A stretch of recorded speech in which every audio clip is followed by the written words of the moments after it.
DHCP หรือว่า Dynamic Host Configuration Protocol DHCP ก็คือหลักๆเฮ็ดหน้าที่ในการแจ้ง IP อัตโนมัติแทนที่จะใช้เป็น static เนาะซึ่งการแจ้งมันก็จะมี IP ที่เป็น start IP ที่เป็น end แล้วก็เป็น subnet mask แล้วก็เป็น default gateway DNS server แล้วก็มีตัว list duration นะมาเบิ่งการเฮ็ดเวียกลักษณะคร่าวๆของมันเนาะ DHCP มันก็มีการเฮ็ดเวียกของมันก็คือ DHCP client นี้ทำการ broadcast ตัวเองออกไปตามสวิตช์นะว่ามี DHCP server อยู่ใน area พวกนี้บ่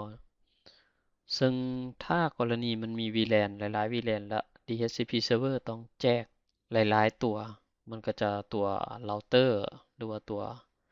สวิตช์ L3 ที่เฮ็ดหน้าที่เรามันจะทำการประกาศ IP helper อยู่ในอินเทอร์เฟซ VLAN ของมัน มันก็จะรู้ว่าจะต้องไปหาไอ้DHCP server เบอร์ใดพอมันส่งไปหา DHCP server เนาะ DHCP server ก็จะตอบกลับว่ามี IP ใดแน่ที่วางอยู่เนาะแล้วก็ส่งกลับมาหาตัว client client ก็ทำการยอมรับเอาตัว IP ที่เซิร์ฟเวอร์นั้นได้ส่งมาให้เนาะแล้วก็จะ broadcast ตัว request กลับไปหา DHCP server DHCP server ก็จะรับรู้ว่า IP นี้ได้ถูก assign ให้กับ client เบอร์นี้หรือว่าให้คอมพิวเตอร์หน่วยนี้แล้วนี่ก็เป็นตัวที่เฮ็ดเวียกคร่าวๆมันเดี๋ยวเรามาเบิ่งว่ามันใช้เซอร์วิสแบบใดมันติดตั้งแบบใดซึ่งเขาจะใช้ตัวเซิร์ฟเวอร์ตัวเก่านี่เนาะถ้าเป็นการใช้งานจริงควรจะมีเซิร์ฟเวอร์แยก DHCP server DHCP server ถ้าเป็นองค์กรใหญ่ก็จะมีประมาณ2ตัวขึ้นไปต่อไซต์เนาะเพื่อเฮ็ดให้เป็น active กรณี DHCP server ตัวใดหนึ่งตายก็อีกตัวหนึ่งก็จะพร้อมทำงานทันทีสามารถตรวจสอบเบิ่งปัจจุบันนี้ DHCP Service มันยังบ่ทันถูกติดตั้งเนาะจะต้องทำการติดตั้งมันก่อนโดยมาที่ Manage แล้วก็ Add ไปที่ Loan Feature เลือก Next ไป Install เลือกเซิร์ฟเวอร์ที่จะติดตั้งเลือก Next ไปแล้วก็เลือกเอาที่ DHCP Server เนาะแล้วก็กด Add Feature ไปเลยโอเคแล้วก็เลือก Next ไป Next ไป Next ไปแล้วก็ Install เราถ้ามันติดตั้งนะถ้าติดตั้งแล้วมันก็จะมาขึ้นอยู่ส่วนที่เป็นตัว Tool นี่จะใช้เวลาหน่อยนึงในการติดตั้ง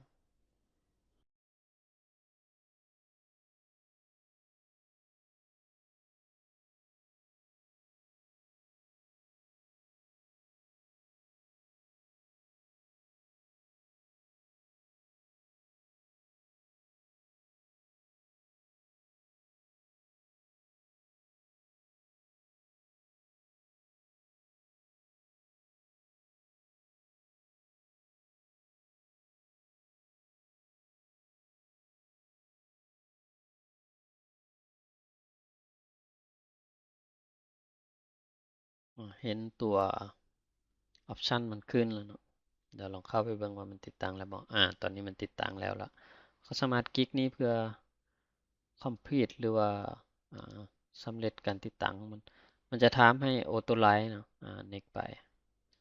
description นี่มันจะถามให้ auto write เราก็จะใช้ user นี่เลยในการ auto write ถ้าเราบ่ auto write นี่เนาะมันจะบ่สามารถ start ตัว service มันได้โอเค commit ไปเลย close ไปแล้วก็ close ตัวนี้ไปเลยเดี๋ยวเปิดตัว DHCP ขึ้นมาว่าเราสามารถเฮ็ดหยังกับมันได้แน่โอเคนี่ก็เป็น DHCP server ของเราถ้าเครื่องใดที่มันบ่ออโต้ไลท์สามารถมาออโต้ไลท์นี่ได้เนาะตัวอย่างเมื่อกี้ถ้ากรณีเราบ่ลืมออโต้ไลท์หรือว่าบ่ได้เฮ็ดขั้นตอนนั้นไปมันก็จะเป็นในลักษณะนี้ซึ่งเราจะพยายามสตาร์ทมันก็จะสตาร์ทบ่ขึ้นเนาะฉะนั้นก็ต้องออโต้ไลท์ก่อนถ้ากรณีที่มันเป็นโดเมนโอเคออโต้ไลท์ไปแล้วก็รีเฟรชมันสตาร์ทขึ้นละ อ่ามันก็จะมีแยกเป็น IP เวอร์ชัน C กับเวอร์ชัน6อันนี้เขาจะเฮ็ดเฉพาะเวอร์ชัน C แล้วกันนะจะมีตัว Server Option แล้วก็มี Policy แล้วก็มีตัว Filter มันนะตัวอย่างการจะสร้าง Scope DHCP ใหม่ขึ้นมาก็คลิกขวาใช่มันแล้วก็เลือก New Scope ไปเลยเลือก Next ไปก็อธิบายว่าตัว Scope นี้เอาใส่เกี่ยวกับตัวใดตัวอย่างว่าตัวนี้เป็นVLAN ของ IT หรือว่าแผนก IT ใส่แล้วก็จะใส่เป็น VLAN 10แล้วกันแล้วก็สามารถใส่คำอธิบายได้ในนี้เนาะ Next ไปเขาจะให้มันเริ่มสตาร์ทเบอร์ใดตัวอย่างนี้ใส่192.168เอาเป็นสตาร์ท10เราไปจบอยู่200แล้วกันนะ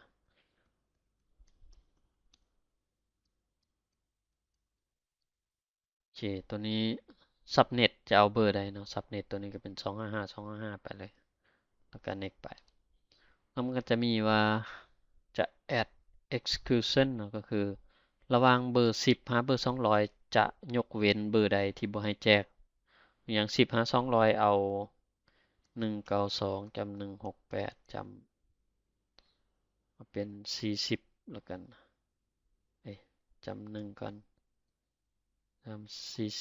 40ถ้าผู้ใดบ่ต้องการที่จะยกเว้นก็บ่ต้องเฮ็ดขั้นตอนนี้เนาะข้ามไปเลยก็จะเอา40หา50บ่ให้แจกก็สิเนาะ192.168จำ1.50แล้วก็กด add ไปก็คือ IP ระหว่าง40หา50นี่มันจะบ่แจกเนาะแล้วก็กด next ไป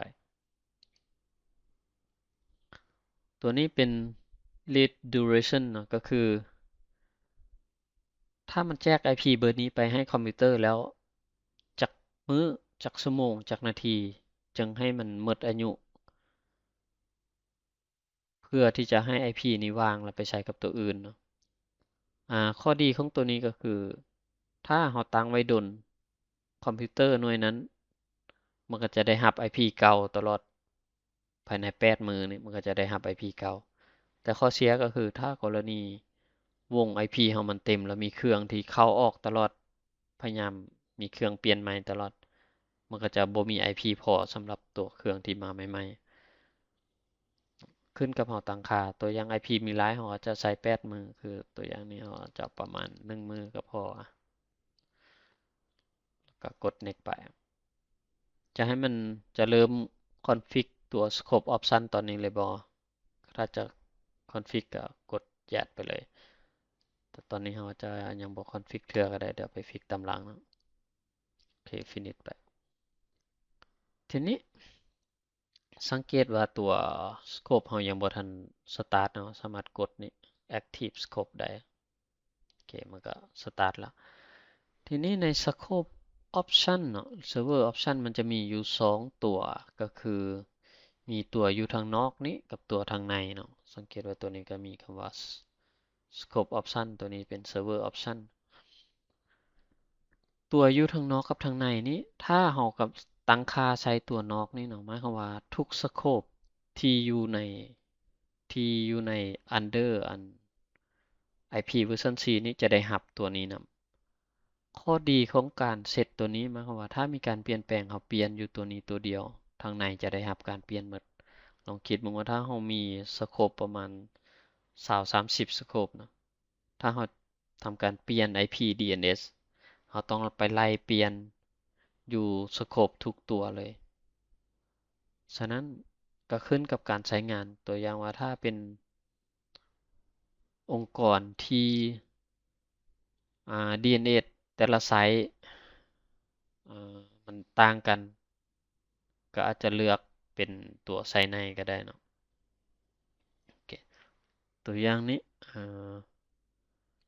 เราจะเลือก config DNS เอาไว้นอกเพื่อให้มันง่าย DNS ก็เป็นนี่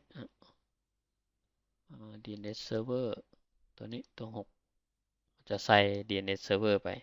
192.168.1.1โอเค เคกด add ไปมันสามารถใส่ได้หลายๆตัวเนาะบ่ว่า DNS เป็น NTP เป็น domain name domain name อยากใส่เข้าไปก็ได้เนาะ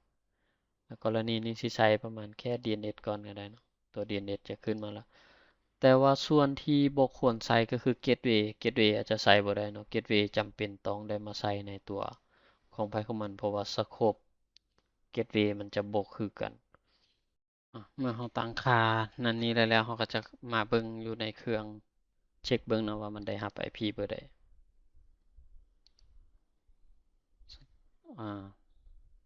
DHCP server ตัวนี้ที่เรารับมามันจะบ่ถูกต้อง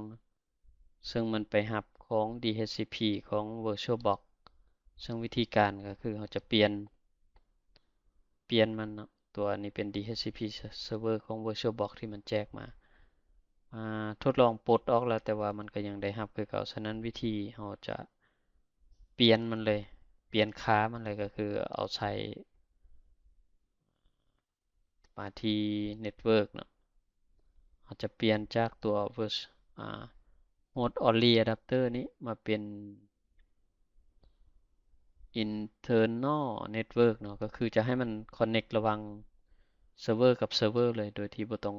ติดต่อออกไปหา DHCP Server ของตัว VirtualBox แล้วตัวเซิร์ฟเวอร์นี้ก็คือกันเราก็จะทำการเปลี่ยนให้มันอยู่ในอินเทอร์เน็ตตัวเดียวกันตัวอินเทอร์เฟซเดียวกันแล้วถ้าเราเซตติ้งแบบนี้เนาะเครื่องทางนอกนี้จะบ่สามารถติดต่อหาตัวเซิร์ฟเวอร์2ตัวนี้ได้โอเคฉะนั้นเราลองกลับขึ้นมาอีกเทื่อนึงมึงเนาะโอเคตอนนี้ก็สังเกตว่ามัน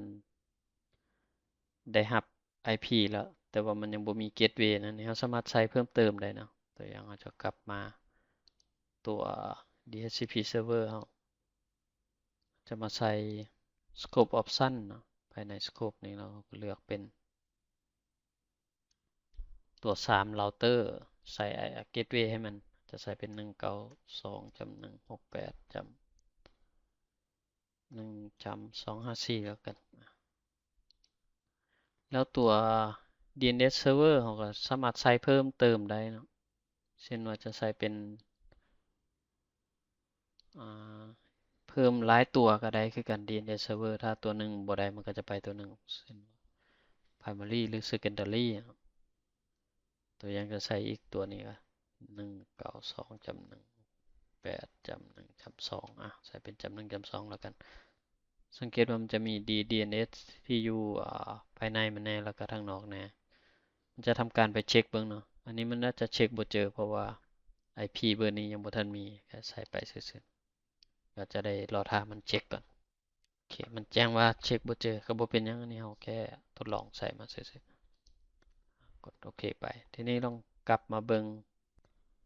กลับขึ้นมาแล้วก็ disable enable ใหม่เพื่อให้มันรับ IP ใหม่หรือว่าจะ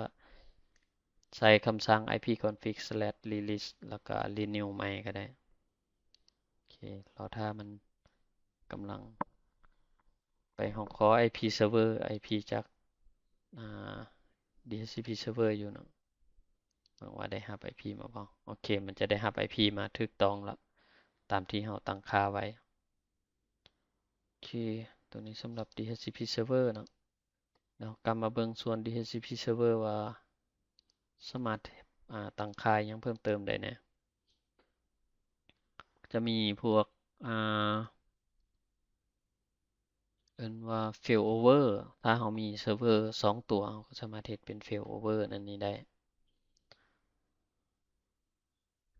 แล้วก็จะมีพวก policy ต่างๆเนาะว่ากำหนด policy ให้กับ DHCP server นี่แล้วก็มีตัว backup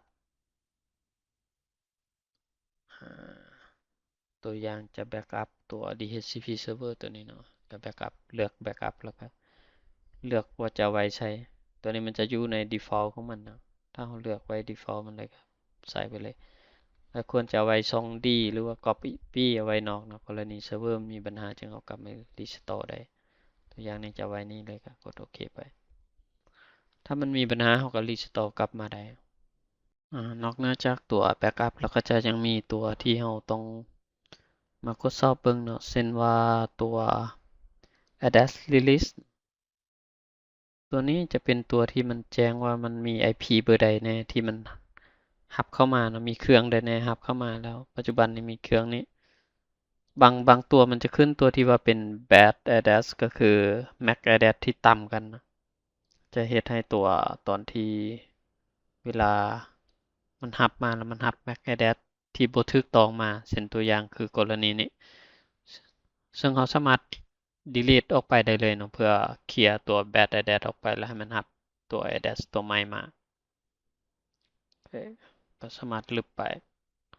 แล้วจะมีตัวอีกตัวหนึ่งเอิ้นว่า reservation ซึ่งตัว reservation นี้เราสามารถคลิกขวาแล้วเลือก add reservation เนาะคำว่า add reservation ก็คือ IP เบอร์นี้จะจองให้กับโฮสต์นี้อย่างเดียวจะบ่มีการเปลี่ยนเป็นโฮสต์อื่นเลยเนาะก็จะเป็นตัวการจองไว้ แล้วก็จะมีตัวฟิตแอดเอิ้นว่า filter เนาะจะเป็น allow บ่อนุญาต MAC address เบอร์นี้บ่หรือว่าจะปฏิเสธก็คือบล็อก MAC address เบอร์นี้ไปเลย ตัวอย่างว่าถ้าเรา add ไอตัว to reservation เนาะมันจะแจ้งว่า add สำเร็จแล้วถ้าเรามาเบิ่งอยู่ในตัว reservation เนี่ยมันก็จะมีเครื่องนี้อยู่ หรือว่าถ้าเรารู้จัก MAC address เราสามารถเลือกเอาเลยแล้วก็ใส่ว่าตัวนี้จองให้เครื่องเซิร์ฟเวอร์เบอร์ใดแล้วก็ใส่ IP เบอร์ใดแล้วก็พิมพ์ MAC address ใส่ลงไปแล้วก็ใส่ description ให้มันไปจะเอาเป็น DHCP บ่หรือเป็น boot นำเลยหรือว่าเอาเป็นทั้งสองถ้าเราแอดแบบนี้เครื่องที่มี MAC address ตัวแบบนี้ตรงกันคอเข้ามามันจะส่ง IP เบอร์นี้ให้เลยและ IP เบอร์นี้จะถูก reserve ไว้จะบ่ส่งให้คอมพิวเตอร์เครื่องอื่นโอเคสำหรับตัว DHCP คร่าวๆก็จะมีประมาณนี้เนาะสำหรับ DHCP Server แบบคร่าวๆก็จะมีประมาณนี้เนาะถ้าเป็น Advanced ก็จะมีเพิ่มเติมหลายกว่านี้ขึ้นไปอีก